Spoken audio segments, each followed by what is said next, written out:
السلام علیکم ورحمۃ اللہ وبرکاتہ۔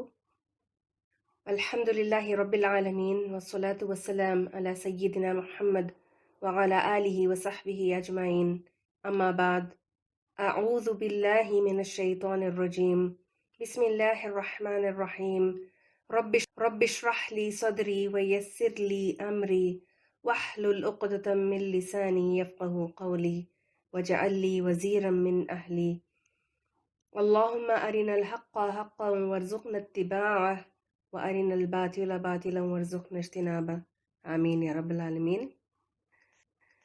آج ہم آیت 23 سے 26 تک کور کریں گے انشاءاللہ۔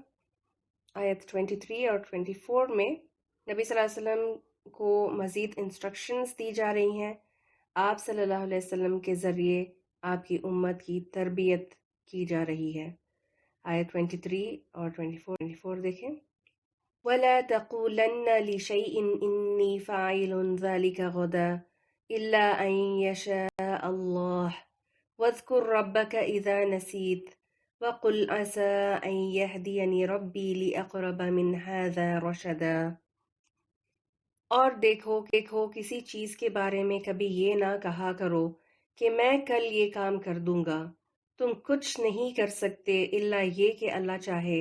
اگر بھولے سے ایسی بات زبان سے نکل جائے تو فوراً اپنے رب کو یاد کرو اور کہو امید ہے کہ میرا رب اس معاملے میں رشد سے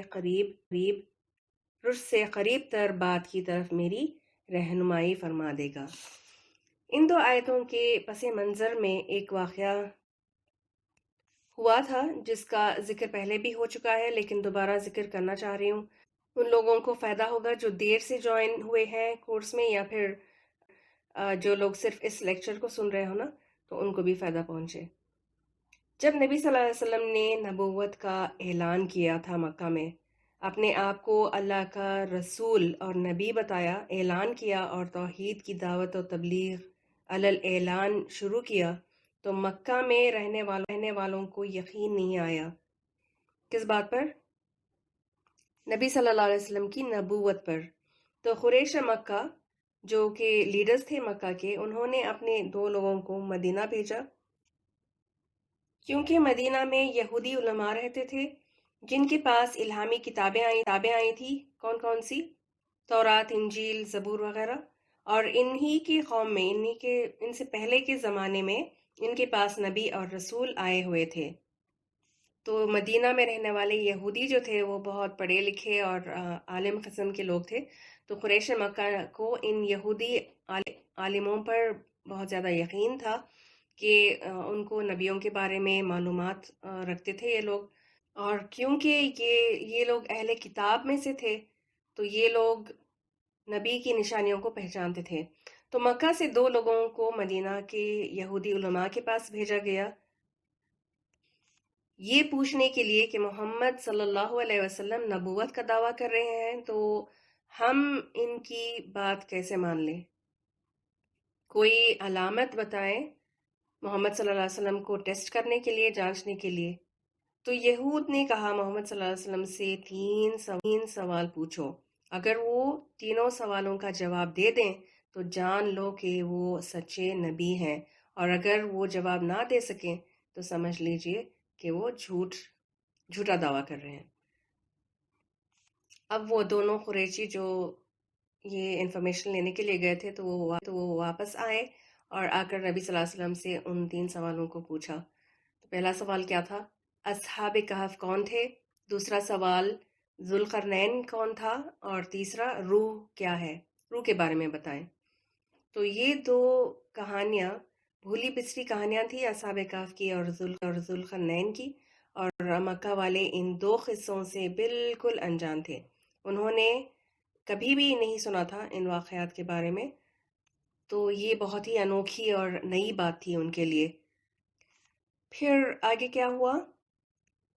قریش مکہ نے نبی صلی اللہ علیہ وسلم سے یہ تین سوال کیے، تو نبی صلی اللہ علیہ وسلم نے کہا ان سوالوں کے جواب میں کل دے دوں گا۔